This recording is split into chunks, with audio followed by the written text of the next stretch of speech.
ជាឡានមកដល់ដងមកដល់សាកាន់រួចមានលេខទូរគីទេមកផ្នែកមែនទេខ្ញុំអាចចង់ទទួលខ្ញុំអត់លេខទូរគីទេមកក៏ខ្ញុំភ័យហ្មងសំឡេងធំសំឡេងបែបថាដូចសំឡេងប៉ូលីសចឹងដូចខ្ញុំជន់ជាប់តោចឹងខ្ញុំភ័យណាតែមកនោះសួរខ្ញុំថានេះស្គាល់គាត់អត់ខ្ញុំថាស្គាល់ទេគូថាខ្ញុំគូទៅសានកោវត្តណាទៅវាកងឆ្នាំនេះទៅលេងកោវត្តផងក៏ផ្ដាំឲ្យខ្ញុំចឹងណាហើយទៅពេលទៅខ្ញុំថាអូខេចឹងទៅហើយខ្ញុំនៅតែអភិគុណគាត់ឲ្យកុំថាឡើយតែគាត់ជួយខ្ញុំស្បែកតែគាត់រស់រាក់ដាក់ខ្ញុំសួរពីប្រទេសខ្មែរអីក៏ខ្ញុំនៅតែអភិគុណគាត់ដែរតែពេលចឹងទៅពេលដែលខ្ញុំមកខ្មែរ2ឆ្នាំក្រោយខ្ញុំមកខ្មែរខ្ញុំទិញអនុគ្រឹះអនុស្សាវរីយ៍និងអាវប្រសានកោវត្តឲ្យគាត់អាវបែបចាក់នេះអាវបែបចាក់ប៉ុន្តែកាលនោះខ្ញុំទិញឲ្យគាត់ដូចជាពណ៌ក្រហមគាត់សាយធំជាងនេះគាត់ធំមែនតើគាត់ធំឯខ្ពស់ទៀតគ្រូខ្ញុំណាតែពេលចឹងទៅហើយខ្ញុំនេះទិញកដោឲ្យគ្រូលោកដំបងអត់ដែរទិញកដោឲ្យអ្នកគេសោះហើយក៏ទិញឲ្យគ្រូជួយជាតិទូរគីទៀតភ័យទិញរហូតបន្ទប់គាត់ហើយសំខាន់ភ្លេចឈ្មោះគាត់ទេខ្ញុំតំណាប់គូក្បាលខ្ញុំអញ្ចឹងហ្មងវាថាស្លាប់ភ្លេចឈ្មោះគ្រូហើយដើររឈ្មោះគ្រូសរសេរតាម list តាមអាគារមួយរហូតដល់ចន្ទទី3ហៅថាអូខ្ញុំហត់មែនទេពេលហ្នឹងឃ្លានទៀតគូតាទៅផ្ទះវិញហ្នឹងចាំឲ្យគាត់ថ្ងៃផ្សេងអញ្ចឹងណាហើយក្នុងចិត្តថាអត់ឲ្យទល់មុខគាត់ទេដាក់ធំនៅកន្លែងប្រអប់ផ្សារនៅមុខ office គាត់អញ្ចឹងខ្ញុំដាក់នៅហ្នឹងហើយឬក៏ព្យួរទៅនៅលើទ្វារ office គាត់ខ្ញុំដាក់ផ្ញើហ្នឹងខ្ញុំរត់មកបណ្ដោយពេលខ្ញុំរត់មកដល់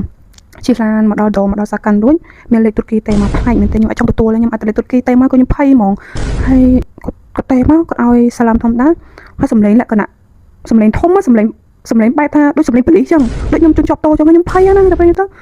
ហើយខ្ញុំអូនឹងនិយាយថាមិនទេណាគេទេមកនេះអ្នកទេមកនោះសួរខ្ញុំថានេះស្គាល់គាត់អត់ខ្ញុំថាស្គាល់ទេគាត់ថាអូអ្នកស្គាល់គាត់អញ្ចឹងគាត់ឈ្មោះនេះគ្រូមួយនេះភ្លេចហើយមែនណាគេយកកៅអៅយកកដោយកអីមកដាក់មុខទ្វារគេហ្នឹងហើយគាត់ថាខ្ញុំថាវាមិនតែណាគេទិញកដោអីគេអត់ឲ្យម្ចាស់គេដឹងទេដាក់នៅមុខហ្នឹងពេលដឹងថាជាគ្រូខ្ញុំនិយាយថាខ្ញុំធូរចិត្តខ្លាំងមែនទេណាវាថាភ័យណានៅមានលេខទូរគីទេមកឲ្យសម្លេងធំសម្លេងប៉ូលីសទៀតហើយគ្រូខ្ញុំគាត់ថាគ្រាន់តែរកលេខទូរស័ព្ទខ្ញុំនៅចុង5នាទីយូរមែនទេគាត់ទៅមើលក្នុង system សាលាផងទៅសួរ system ផងអីផងអញ្ចឹងណាតម្រូវទៅឃើញលេខខ្ញុំមួយហ្នឹងពោះបែកគ្នាឡង2ឆ្នាំហើយធម្មតា system វាបាត់អញ្ចឹងណាហើយគាត់នៅគាត់ថាមានតកូនខ្មែរតែមួយតែពេលទៅគាត់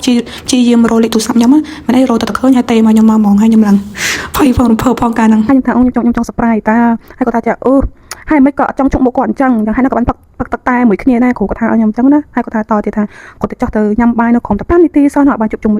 មុខខ្ញុំដែរហើយយល់ទៅគាត់ខានជុកមុខខ្ញុំនឹងចង់មួយឆ្នាំជាងហើយខ្ញុំនេះចង់ជុកគាត់ដែរតែមនុស្សដែលភ័យបងប្អូនហើយភ័យផងខ្ញុំខ្មាស់គាត់ផងដែលគាត់ជួយខ្ញុំច្រើនតាក់ទងពីមុនរឿងប្រឡងអីចឹងណាខ្ញុំចង់ឲ្យគាត់ដែរស្ងាត់ហើយចឹងទៅហើយគាត់ថាគាត់ស្ដាយអត់បានជួបខ្ញុំវាថាគាត់កម្រឃើញខ្ញុំមែនទេហើយខ្ញុំគាត់ថាកម្រឃើញមិនខ្ញុំឃើញគ្រូដែរនៅក្នុងសាលាមកពេលខ្ញុំរត់គេចពីគ្រូខ្ញុំអត់ឃើញគាត់ពីចម្ងាយខ្ញុំគេចហ្មងអត់ចង់ជួបមុខគាត់លក្ខណៈថាគាត់មនុស្សគាត់រស់រាយពេកគាត់កាលណាគាត់រស់រាយពេកខ្ញុំឈរនៅណាគាត់ហៅឈ្មោះនៅហ្នឹងហ្មងដោយសារឈ្មោះខ្ញុំនឹងស្រាប់ហើយឈ្មោះ Shakira នឹងវាល្បីមកសាលាហើយតែពេលហ្នឹងទៅហ្នឹងហើយគ្រូថាជួបគ្នាចៃដន្យអីហៅគាត់ផងចាំផឹកទឹកតែអីមួយគ្នាអីទៅខ្ញុំថាអូខេហើយតាមក្នុងចិត្តខ្ញុំថាចេះជួបគ្រូកន្លែងណាខ្ញុំគិតកន្លែងខ្ញុំភ័យព្រោះសម្លេងគាត់ធំមកតែឃើញខ្ញុំគាត់ប្រហែលអញ្ចឹងតែពេលទៅខ្ញុំអូយអត់អីទេចាំលើកក្រោយក៏បានដែរហើយហ្នឹងហើយដល់ឆ្នាំថ្មីនេះខ្ញុំអត់ស្គាល់ឃើញគាត់មែនទេខ្ញុំនៅតែគិតគាត់តែដែរនឹងពេលណាទេទៅខ្ញុំធ្វើអារម្មណ៍បានណាតែថ្ងៃណាមួយខ្ញុំអត់ដឹងថ្ងៃណាទេគឺខ្ញុំអាចខ្លាហានជុំមុខគាត់ផ្ទាល់អីចឹងទៅតែសំខាន់ខ្ញុំទិញកៅអៅរូបកៅអៅគាត់នេះឲ្យគាត់អរគុណខ្ញុំមែនទេហ្មងណាហើយគាត់ថាថ្ងៃណាមួយទៅលេងខ្មែរបានក៏ឃើញប្រសានអង្គរវត្តមួយហ្នឹង